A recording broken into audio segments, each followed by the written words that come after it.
신바람 사연 아파트. 오늘의 사연 시작하겠습니다. 안녕하세요. 연애 1년차 동갑내기 남자친구와 결혼 준비 시작했다가 얼마 전 뒤집어 엎어버린 올해 30살 여자입니다. 거지근성이라고 말로만 들었지. 제가 결혼까지 생각했던 남자친구가 바로 그런 거지근성을 가진 사람일 거라고는 생각도 못해서 더 충격적이네요. 남자친구는 지역에 있는 평범한 회사 다니는 사람입니다. 연봉은 3천 중반이라고 하고 다니는데 정확히는 세금이다, 4대 보험이다 이것저것 다 떼고 나면 실수령하는 게 200 중반이에요. 나이 30, 사회생활 시작한 지 2년차 치고는 그냥 평범하다고 생각하는데 항상 남자친구의 비교 대상은 자기보다 더 잘 나가는 또래가 아니라 저였습니다. 솔직히 벌이 자체는 남자친구가 저보다 많이 버는 건 사실이었지만 자취하면서 월세로 나가는 것까지 생각하면 엄밀히 말하면 저랑 거의 똑같이 버는 거나 마찬가지였거든요. 저는 월급 200 받으면서 일하고 있고요. 독서실 총무 일을 하고 있습니다. 독서실 총무가 무슨 돈을 그렇게 많이 받냐고 하실 분들도 계실 텐데 사실 제가 일하는 독서실이 저희 부모님 건물에 있고 건물 탑층인 자리가 도무지 나가지가 않아서 이래저래 방법을 생각하던 부모님께서 직접 독서실을 차려서 운영을 하고 계세요. 90평 규모고 100석 정도 되는데 대한민국에서 하나 사라지지 않을 게 학구열이라는 말에 위치도 주변에 아파트 단지와 학교가 많아 대박나겠다 생각하고 차리게 되었는데 생각보다 벌이가 좋은 편은 아닙니다. 그나마 시험 시즌이 되면 사람이 많이 차기는 하는데 그때도 만석이 되지는 않고 시험 기간 아닌 평소 때에는 20석도 채우기가 힘들어요. 그래도 위치가 좋아서 적자가 난 적은 한 번도 없는데 건물 한 층을 거의 다 쓰는 것 치고는 딱히 재미를 못 보고 있는 거나 마찬가지이죠. 남자친구와 연애하면서 제가 독서실 총무라는 것만 이야기했지 부모님 건물이라고 이야기한 적도 없고 제가 독서실 관리하면서 부모님께 월급으로 얼마를 받는지는 말해준 적 없습니다. 그래서 남자친구는 독서실 총무가 보통 한 달에 100만 원도 겨우 번다는 이야기를 어디서 듣고 와서는 저보다는 자기가 훨씬 더 상황이 낫다고 생각했는지 항상 뭐만 있으면 독서실 총무하는 너는 모르겠지만 사회생활이 그렇게 녹록지 않다는 둥 하면서 잘난 척을 했어요. 남자친구는 남자친구대로 제가 독서실 총무를 한다니까 무슨 공무원 준비라도 준비하는 걸로 알았다고 하네요. 그런데 제가 딱히 공부하고 있는 건 없고 그냥 일하고 있는 거라고 말했더니 왜 그 나이 먹고 사지 멀쩡한데 취직 준비해서 회사를 들어가지 않고 아르바이트나 마찬가지인 독서실 총무를 하고 있느냐고 한마디 하더라고요. 목표 없이 사는 건 자기 스스로를 좀먹는 짓이라고 저한테 가르쳐주듯 말한 적도 있습니다.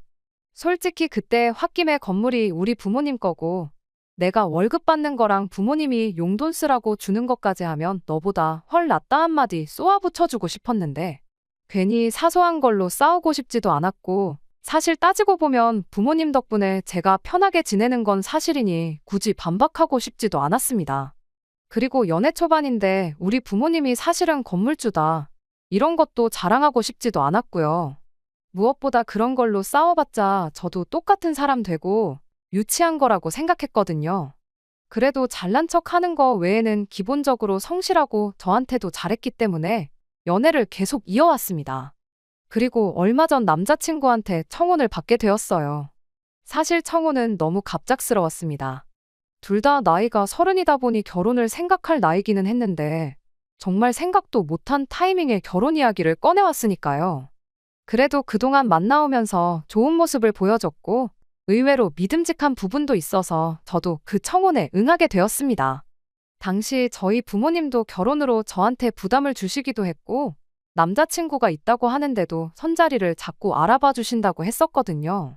그런데 저는 결혼은 연애 결혼을 하고 싶었던 마음도 있어서 남자친구의 청혼이 그렇게 싫지만은 않았어요. 부모님께서 제가 결혼을 하면 어느 정도 지원을 해주실 거라는 확신도 있었습니다. 적어도 반반 결혼은 해야지 않겠냐는 생각에 남자친구한테 결혼을 위해 모아놓은 돈이 있느냐고 물었고 저도 그때쯤 저희 부모님이 뭐 하시는지 말을 해줘야겠다는 생각을 했어요. 그런데 남자친구가 독서실에서 아르바이트나 하고 있는 네가 무슨 돈이 있겠냐며 돈 걱정은 하지 말라는 겁니다. 자기는 이미 오래전부터 집을 가지고 있었다고 저보고 혼수만 조금 해오면 된다고 하더라고요. 데이트하면서 벌이에 비해 씀씀이가 큰 편이라고 생각했는데 다 믿는 구석이 있어서 저랬구나 싶었어요.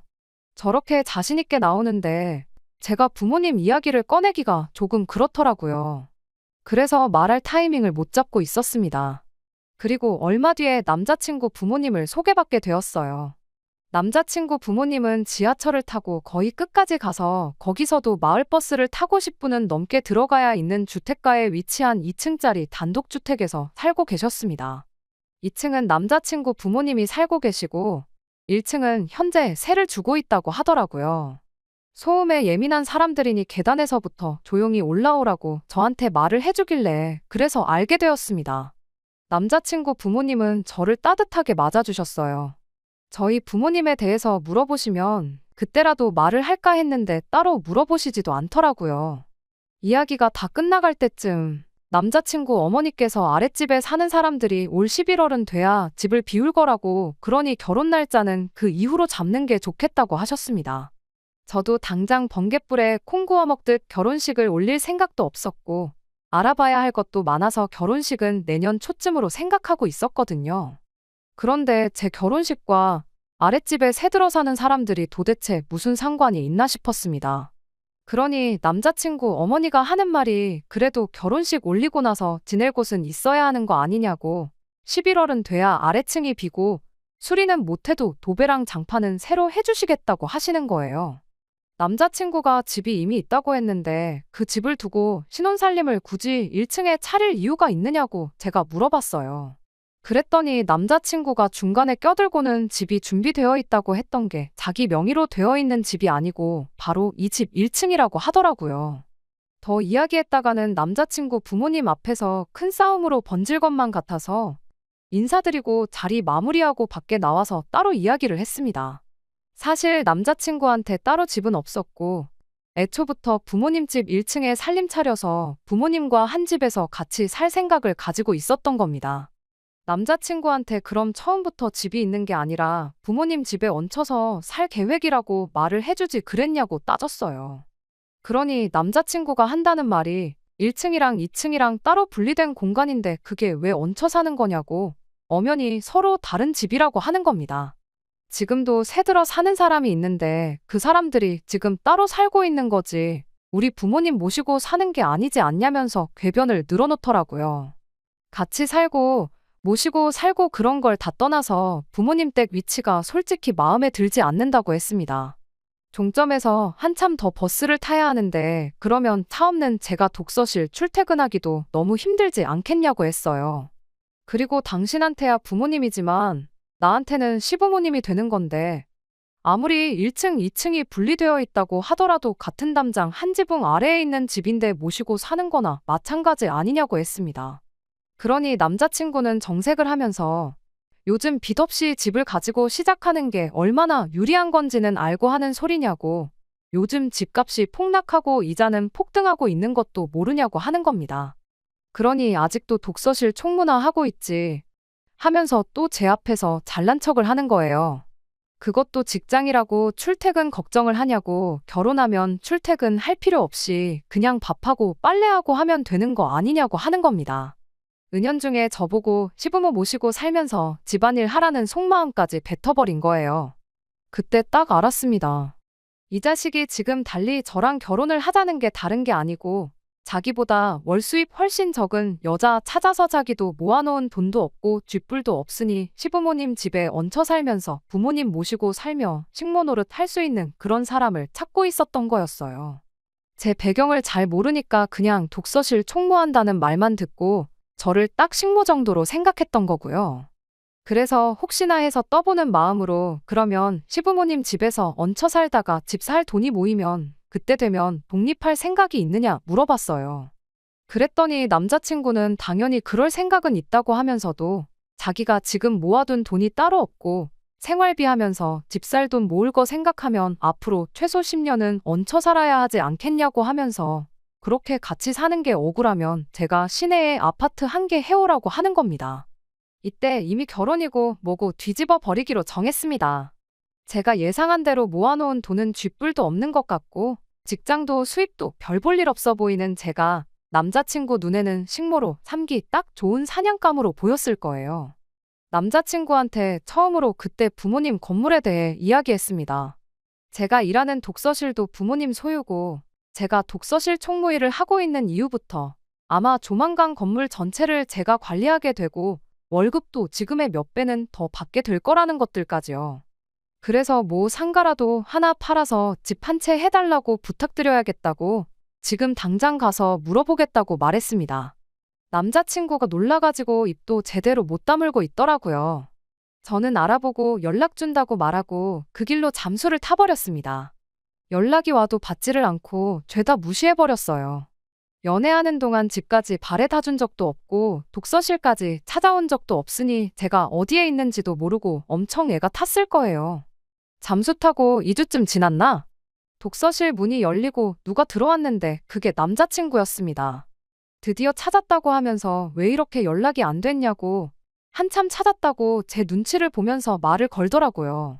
평소였으면 전화 안 받았다고 성질머리는 있는 대로 부렸을 건데 말이죠. 회사에 있을 시간인데 여기서 뭐 하냐고 물었더니 제가 걱정이 돼서 회사 휴가까지 내고 지역 내에 있는 모든 독서실을 하나씩 찾아보고 다니던 와중이라고 말하더라고요. 이 나이 먹고 독서실 총무나 하고 있는 내가 뭐가 소중해서 그 소중한 휴가까지 써서 찾으러 다녔냐고 말하니 우리 결혼해야 하지 않겠냐고 쩔쩔 매기 시작했습니다. 헤어질 결심을 하고 나니까 그동안 잘 맞는다고 생각했던 남자친구가 그렇게 찌질해 보일 수가 없더라고요. 그래서 곰곰이 생각해보니까 너랑 결혼하면 나만 손해인 것 같고 그래서 그냥 안 하려고 그런다고 하고 헤어지자고 했습니다. 그리고 솔직히 내가 연락 끊었을 때 눈치가 있었으면 네가 계획한 것들이나 행동들만 돌이켜봐도 당연히 내가 결혼이고 뭐고 뒤집어 엎어버린 거 알지 않았냐고 자기가 차인 거 알고도 이렇게 휴가까지 써가면서 나 찾으러 다닌 거 좀 섬뜩하다고 했어요. 한 번만 더 이렇게 찾아오거나 집까지 알아내서 찾아오거나 하면 경찰에 스토커로 신고해버린다고 했습니다.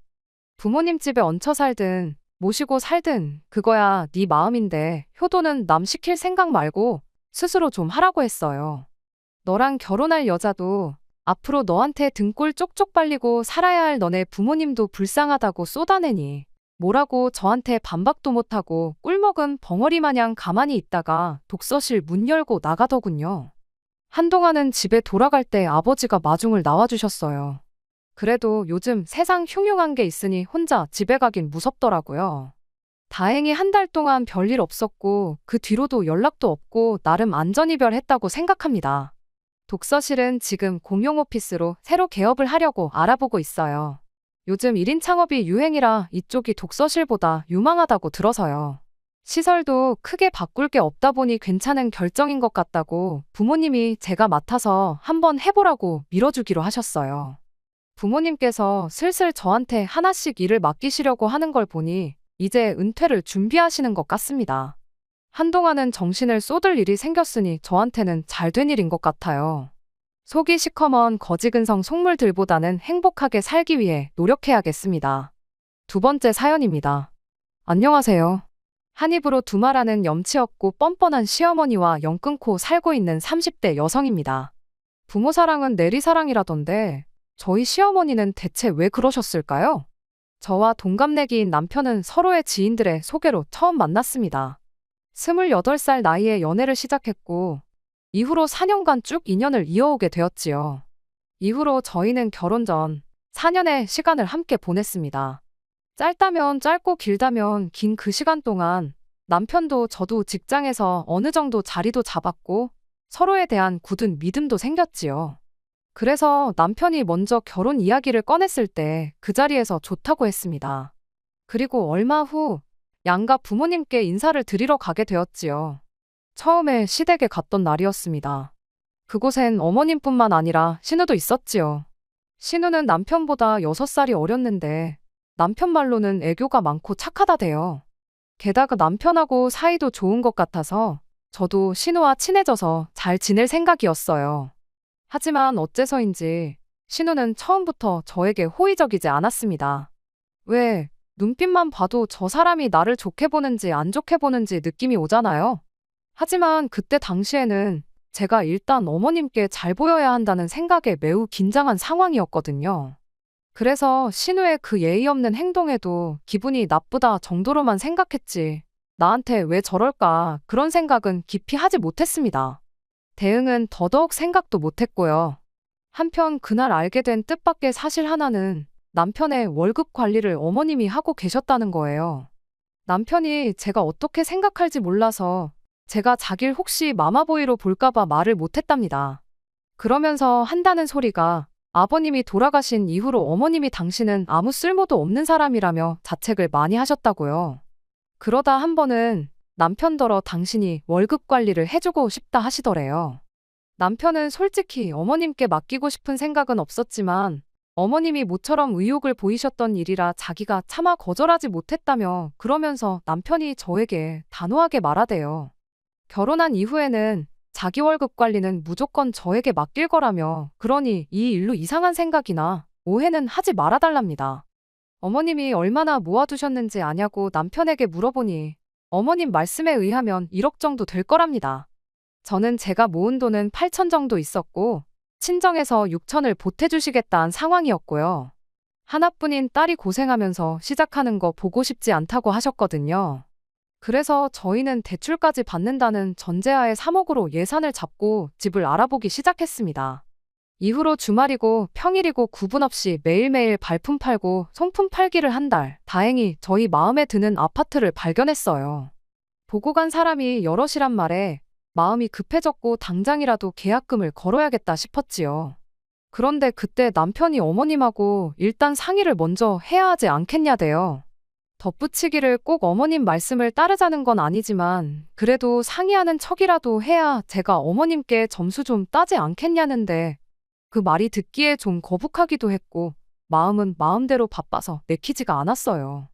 하지만 하도 남편이 저를 위해 그런다는 식으로 말을 해서 결국 남편 말대로 하게 되었습니다. 대신 저는 주말에 이미 약속이 있었기에 남편 혼자 어머님을 만나 뵙고 오기로 했지요. 하지만 남편이 어머님을 만나고 온 그날 밤, 전 정말 충격적인 이야기를 듣게 되었습니다. 저도 남편에게 전해 들은지라 정확히 어머님과 남편 사이에 무슨 대화가 오갔는지는 몰라요. 하지만 분명한 건 1억이란 돈은 없다는 사실이었지요. 그럼 얼마나 있는 거냐니까 4천 정도 있는 것 같대요. 나머지는 다 어디에 쓰셨대냐고 물으니 자기도 똑같이 여쭤봤는데 하신다는 말씀이 다 먹고 사는데 썼다고 그러시더랍니다. 당시 남편이 말하길 아버님이 돌아가신 이후로 어머님은 연금을 받고 계셨고 계단 청소를 다니시며 한 달에 100만 원 남짓한 수입도 있다고 했거든요. 그리고 남편이 따로 한 달에 30만 원씩 용돈도 드리고 있었고요. 그런데 그걸론 부족하셨던 건지 아들이 10년 가까이 직장 생활을 하며 모은 돈을 반도 넘게 쓰셨다는 게 솔직히 저로선 도무지 납득이 되질 않더라고요. 그리고 한편으론 남편이 정말 몰랐을까 그런 의심마저 들었어요. 하지만 수화기에 대고 정말 엉엉 우는 남편의 목소리를 들으니 제 마음이 너무 안 좋더군요. 결국 그 다음 날 남편과 함께 다시 어머님을 찾아뵙게 되었습니다. 자초지종도 듣고 앞으로 어떻게 해야 할지 이번에야말로 상의를 해봐야겠다 싶었으니까요. 그리고 어머님이 보여주신 태도는 제가 예상한 것과는 많이 달랐어요. 저희에게 미안해하실 줄 알았는데 오히려 역정을 내시대요. 부모가 먹고 사는 게 힘들면 자식 돈도 좀 쓸 수 있는 거 아니냐며 저희가 당신을 무슨 빚쟁이 취급을 한다나 어쩐다나 시쳇말로 아주 배째라는 식으로 나오시니 남편도 저도 뭐라 할 말이 없었네요. 하지만 이내 어머님께선 어쨌든 미안하게 됐답니다. 남편이 이렇게 빨리 장가간다고 할 줄 몰랐고 언젠간 당신이 채워놓으려고 했다고요.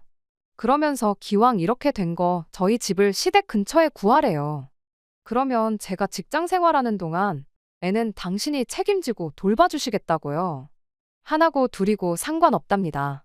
그러면서 요새 애 봐주는 사람들도 한 달에 몇백씩 줘야 한다는데 당신한테 맡기면 저희도 돈을 아낄 수 있으니 좋지 않냐고. 사실 그 무렵 제가 아는 언니 애가 어린이집을 다니다가 큰 사고를 당했거든요.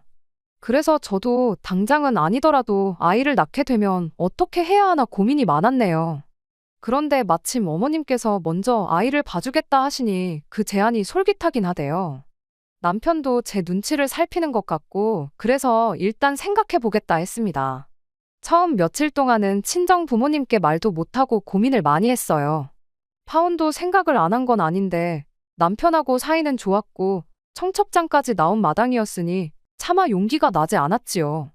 그리고 파혼한다고 사라진 돈이 다시 생기는 것도 아닌데 이제 와서 파혼을 하는 게 의미가 있나 싶기도 하대요. 정말이지 별의별 생각이 다 들었고 머릿속에서 별의별 시나리오를 다 써봤답니다. 그러다 결국 어쩔 수 없이 친정부모님께 다 털어놓았어요. 두 분 다 화가 많이 나셨지만 그래도 친정어머니께서는 아이를 봐주겠다는 약속이 마음에 걸리시는 눈치시대요. 그도 그럴게 저희 친정어머니는 일을 하고 계셨기 때문에 제가 애를 낳아도 도와주실 상황이 못 되셨거든요. 그래서 결국 결혼은 그대로 진행하기로 했네요. 구구절절 적지를 못해서 그렇지 정말 깊은 고민 끝에 내린 결정이었어요. 그렇게 우여곡절 끝에 부부의 연을 맺었습니다. 신혼여행은 둘 다 회사 일 때문에 휴가를 오래 낼 수가 없어서 가까운 제주도로 다녀왔어요. 여행의 마지막 날, 다음 날 바로 출근을 해야 하는 상황이라 집으로 가고 싶었지만 신우가 전화해서 한다는 말이 그래도 시댁에 인사는 하고 가야 하지 않냐입니다. 어린 신우가 그러니 너무 짜증나더라고요. 그나마 시댁이랑 저희 신혼집이랑 가까운 거리였으니 좋은 게 좋은 거다 생각하고 시댁에 들렸네요. 시댁에 도착하니 신우랑 어머님이 저희를 기다리고 있었습니다. 하지만 이내 저와 남편의 빈손을 보고는 진짜 너무하는 거 아니냐고 또 무례하게 굴더라고요. 신혼여행에서 아무것도 안 사오는 사람이 어디 있냐고요. 순간 어머님께서 이 사람 돈을 그렇게 다 쓰지 않으셨으면 저도 뭐라도 사왔을 거라고 쏘아붙이고 싶었지만 차마 그럴 순 없어서 시간이 없었다고 둘러댔어요. 그리고 이내 신우가 어머님도 남편도 다 있는 자리에서 또 한 번 선을 넘더군요. 아직 30도 안 된 신우가 애인도 없는 신우가 저더러 한다는 말이 자기가 웬만한 남자는 다 만나봤대요. 그런데 아무리 눈을 씻고 찾아봐도 자기 오빠만한 그러니까 제 남편만한 남자는 없다는 겁니다. 그리고 자기 어머니 그러니까 저희 시어머니요. 아버님 돌아가시고 힘들게 버티신 불쌍한 분이라고 잘해드리래요. 아니 100번 양보해서 손이 시누이가 그런 소리를 해도 어이가 없을 판국에 한참 어린 신우가 저한테 잔소리를 하니 저도 더는 못 참겠더군요. 그래서 제 할도리는 제가 알아서 한다고 아가씨나 잘하라고 쏘아붙였습니다. 아가씨 지금 이러는 거 굉장히 무례하고 어머님 얼굴에 먹칠하는 거라고 덧붙였고요. 그러자 신우가 얼굴이 벌개져서는 아무 말도 못하고 저를 노려봤고 어머님도 마찬가지셨어요. 아무리 신우가 저보다 아랫사람이어도 어머니 믿는 자리에서 신우한테 그렇게 말하는 며느리가 어딨냐입니다. 그래서 저도 어머님 떨어 그러면 신우가 먼저 함부로 말할 때 따끔하게 혼을 내주셨어야 하는 거 아니냐고 받아쳤어요. 그러자 남편이 나서서는 이건 신우가 잘못한 거라면서 어머님더러 신우 너무 감싸고 돌지 말라며 상황을 정리하대요. 결국 한 30분도 못 있고 신혼집으로 돌아왔습니다. 짧은 시간이었지만 피곤이 2배, 3배로 늘어난 느낌이었지요. 남편은 신우가 아직 생각이 어려서 그렇다며 저더러 좀 이해를 해달라는데 제가 그런 식으로 벌써부터 신우 감싸고 돌 거면 이 결혼 무른다고 했네요. 그랬더니 남편이 금세 미안하답니다. 그리고 그런 남편에게 제가 어정쩡하게 중간에서 잘하려고 하지 말라고 다시 한번 선을 그었네요. 저희 부부는 4년이란 시간을 만났고 아이도 둘은 낳고 싶었기 때문에 따로 신혼은 갖지 않기로 했어요. 게다가 어머님이 당신이 하나건 둘이건 봐주신다 하셨으니 직장에 대한 제 걱정도 사라졌고 그래서 하루빨리 아기 천사가 찾아와 주기만을 기다렸지요. 하지만 어머님께서는 언젠가부터 걸핏하면 허리가 아프다, 손목이 아프다, 여기저기 안 아픈 곳이 없으셨어요. 어머님이 계단 청소를 하고 계시기도 했으니 자식으로서 그런 소리를 듣고 걱정을 안 할 수가 없잖아요. 하지만 신우는 생전 어머님 모시고 병원 한번 가볼 생각을 안 하길래 저희가 모시고 정형외과부터 다녀왔습니다. 그런데 의사 선생님 말씀이 원인을 못 찾겠다고 하시대요. 엑스레이를 찍어봐도 그렇고 뭐 별다른 이상이 없다고요. 그리고 한의원에서도 진맥을 해봐도 딱히 큰 문제는 못 찾겠다 하고 그러니 남편이나 저나 자식 입장에서 속이 터지더라고요. 그렇게 2달 정도 지났을 때였습니다. 어머님 댁에 드릴 게 있어서 잠깐 들렸는데 현관은 열려 있고 설마 무슨 일이라도 있나 싶어서 집 안으로 들어가니 다행히 화장실에서 물소리가 나더라고요. 어머님께 제가 들어왔다고 인기척을 하니 어머님께서 허겁지겁 몸에서 물기도 안 닦고 나오시더라고요. 그리고는 저를 막 밀어내시는데 순간 생각지도 못한 물건을 보게 되었습니다. 그건 바로 골프채였지요. 골프채 한두 개가 아니라 세트에 집안에서 연습할 수 있는 인조잔디 매트까지 거실에 나와 있더라니까요. 순간 배신감이 들더라고요. 저를 밀어내는 어머님을 향해 버티고 서서는 저게 다 뭐냐고 물었습니다. 여기저기 안 아픈 데가 없으신 양반이 이게 다 뭐냐고요. 그랬더니 누가 줬다는 거예요. 어이가 없어서 그래도 뭐 제가 형사도 아니고 어머님을 취조를 할 수는 없잖아요. 하지만 그제서야 머릿속에서 퍼즐이 맞춰지더군요. 왜 어머님이 종종 골프 브랜드 옷을 입고 계셨던 건지, 시댁에만 오면 골프 채널을 보고 계셨던 건지. 솔직히 어머님이 골프를 치시건 축구를 하시건 그거야 제가 뭐라고 할 일이 아니지요. 오히려 건강하시다는 뜻이니 감사해야 할 일이고요. 그런데 자꾸 그 6천만 원, 그 피 같은 아까운 남편 돈으로 골프를 치고 다니신 건가 그런 생각이 드니까 속에서 열불이 나더라고요.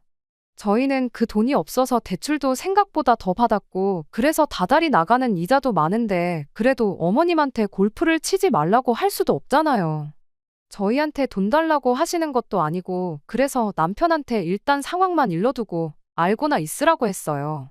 남편이 저더러 저 볼낯이 없다고 미안하답니다.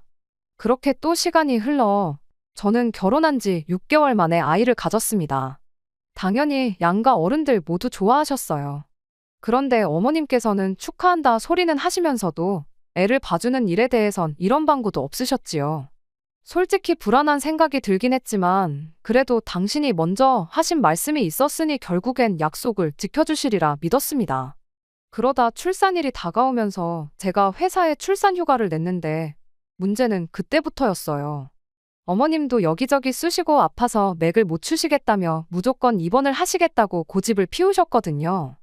그런데 병원이 뭐 입원시켜달라고 무조건 해주는 게 아니잖아요. 결국엔 입원은 못 하시고 그저 저희 볼 때마다 앓는 소리 죽는 소리만 해대셨습니다. 어머님의 꾀병이 심각해진 무렵 전 예정대로 건강한 아이를 낳았습니다. 그리고 출산휴가도 끝을 향해 달려가고 있었지요. 육아휴직을 쓸 수도 있었지만 그랬다간 제가 복귀를 했을 때 제자리가 남아있을지 솔직히 확신이 들지 않았어요. 그래서 남편과 상의 끝에 어차피 어머님이 봐주신다 했으니까 회사에 복귀하는 쪽으로 결론을 내렸네요. 그런데 그 소식을 들으신 어머님께서 노발대발 난리가 나셨습니다. 회사에서 멀쩡히 휴가를 주는데 왜 안 쓰냐면서 기어이 늙은 시애미를 고생을 시켜야 직성이 풀리겠냐고요. 황당해서 어머님이 먼저 애를 봐주겠다 하시지 않았냐. 그래서 집도 시댁 근처에 구하라 하셔놓곤 이제 와서 왜 딴소리를 하시냐고 저도 받아쳤습니다. 그랬더니 어머님께서 사람이 어떻게 약속을 다 지키고 사냐대요. 약속은 원래 깨라고 있는 거라나요. 초등학생들이나 할 법한 소리를 하시는 어머님을 보고는 더 이상 대화를 할 가치가 안 느껴지대요. 그래서 알겠다고 안 맡긴다고 대신 저희 애 볼 생각은 꿈도 꾸지 마시라 소리를 질러버렸네요. 하지만 어째서인지 제 눈에선 눈물이 쏟아졌습니다. 분하고 서운하고 여러 가지 감정이 들었거든요. 제 자신이 바보 같기도 했고 돈 생각도 나고 그냥 복잡했어요. 그런 저를 본 남편도 생각이 많아진 듯 했습니다. 그러더니 어머님더러 그러면 그냥 6천만 원 달라고 하더라고요. 그 돈 대신 애 봐준다고 해서 넘어간 건데 이렇게 나오시니 참 곤란하다면서 그냥 자기 몰래 쓴 6천만 원 달라고 그래야 나도 처갓집에 면이 서지 않겠냐고 조용히 따지는데 제 남편이지만 무섭더군요. 그러자 어머님께선 당신을 갖다 팔랍니다. 먹고 죽을래도 6천만 원 없다고요. 그러자 남편이 알겠다면서 그러면 그냥 앞으로는 안 보고 살자고 그러대요. 자기 어머니지만 이렇게 이기적이고 뻔뻔한 양반인지 몰랐다면서 자식으로서 너무 실망스럽다고 서로 더는 보지 말고 살자는 말을 어찌나 담담하게 하던지 남편을 말려야 하는 거 아닌가 그런 생각까지 들었지요. 집으로 돌아오는 길에 남편이 저한테 정말 미안하답니다. 그러면서 일단은 육아휴직을 쓰자고 그러대요. 복귀를 못해도 이직은 할 수 있지 않겠냐면서 그냥 자기가 다 미안하답니다. 그런 남편한테 차마 뭘 따져 물을 수가 없었어요. 그리고 이후로 시댁과 연락을 하지 않고 지내고 있어요. 신우가 일방적으로 어머님과 자기 소식을 문자로 알려오긴 하는데 잘 읽어보면 돈 달라는 소리여서 적어도 저는 대꾸도 안 하고 있네요. 남편도 저한테 용돈을 받아 생활하는 입장이라 딱히 어쩌지는 못하고 있을 거예요. 아, 그리고 다행히 친정어머니께서 하시던 일을 정리하시고 육아를 도와주고 계십니다. 이제 한참 쉬면서 놀러 다니실 때인데 무슨 아이까지 봐주시냐고 사람 구해 쓰면 되는 거니 그러실 필요 없다고 했는데 어머니께서 이쁜 손주 보는데 오히려 당신이 우리한테 돈을 주셔야 할 판이라며 걱정 말라고 하시더라고요. 어차피 사람을 써도 월급이 나갔어야 했던 거니 남편이 먼저 친정어머니께 그럼 매달 한 200만 원씩은 드리자고 해서 그렇게 하고 있어요. 어디 볼 일이 있거나 약속이 있으시면 그럴 때마다 일당으로 아이 봐주시는 분들 구해서 친정어머니 시간도 따로 챙겨드리고 있고요. 아이는 어린이집 보낼 나이가 되면 어린이집에 보내기로 했어요. 걱정이 되긴 하지만 남들도 다 보내고 있고 언제까지 친정어머니 도움만 받을 수는 없으니까요. 시어머니가 욕심을 조금만 덜 내셨더라면 약속만 지켜주셨다면 아마 똑같이 누리셨을 텐데 당장 골프장 몇 번 다니시려다가 그렇게 자식과 연까지 끊게 된 시어머니. 언젠간 크게 후회할 날이 찾아오면 좋겠습니다. 끝까지 들어주셔서 감사합니다. 오늘의 사연은 여기까지입니다. 구독과 좋아요, 알람 설정 부탁드리고 더 좋은 사연으로 다시 찾아뵙겠습니다. 감사합니다.